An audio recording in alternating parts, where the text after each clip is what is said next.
Welcome again to Joe Stunner Boxing. Got something a little bit different for you today. If you look in the descriptions box of this video, you will see a link, and that link is to a podcast that I was on with a criminal profiler called Pat Brown, and Pat's channel, Criminal Profiling with Pat Brown, I think it's called. It's an educational channel. She is quite a well-known criminal profiler in America. She's been on many news programs and other programs like, Dr. Phil, who she doesn't like at all. And I think she was on Montel once. And, so whenever they need someone to come in and talk about criminal profiling of a case, they used to go get Pat. She doesn't do TV anymore because she says that it's too corrupt and they sort of edit things too much and she doesn't like it. But she's got her own YouTube channel. She's a very talented lady. If you like true crime, I really recommend that you go and subscribe to Pat's channel. And she did a recent podcast on boxers who have met, shall we say, possibly suspicious deaths. So Arturo Gatti would be one, Freddie Mills would be another. And she asked me to come on. I was happy to do so. And we talked about boxing in general. We talked about all the cases where there are suspicions, all cases where people have died unfortunate deaths after retiring. So Trevor Berbick would be an example.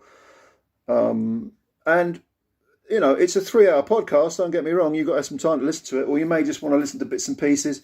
But we cover the whole subject of boxing. Don King, he gets a mention. And Pat is quite au fait with boxing. She understands it because her former brother-in-law was the great welterweight from the 90s called Simon Brown, who you'll know with his great fights with people like Tyrone Trice, Maurice Blocker. He fought Buddy McGirt, eventually lost the title to Buddy McGirt. He also famously knocked out Terry Norris for the light middleweight belt. And then I think he got knocked out himself a couple of times. But he fought too long. He was collecting paychecks at the end of his career. But when he was at the top of his game in the 90s, he was a brilliant fighter. And he is Pat's former brother-in-law.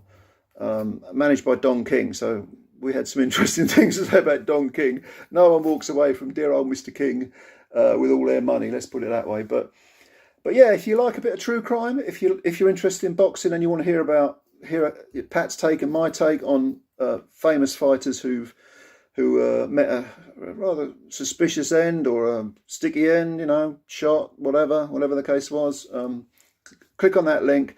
I'm also going to leave a click on another podcast that I wasn't involved with, which actually specifically talks about the Arturo Gatti case and how, he's meant to have committed suicide. His wife was arrested for his murder and then released, and so on and so forth. Click on that as well. That's very interesting. But yeah, check out Pat's podcast and also her YouTube group and give her a subscription. You won't regret it. And thanks for your time as always. Subscribe to this channel too, and hit the like button if you like this, and leave some comments if you've got any below, and I'll answer them. Thanks a lot. Bye for now.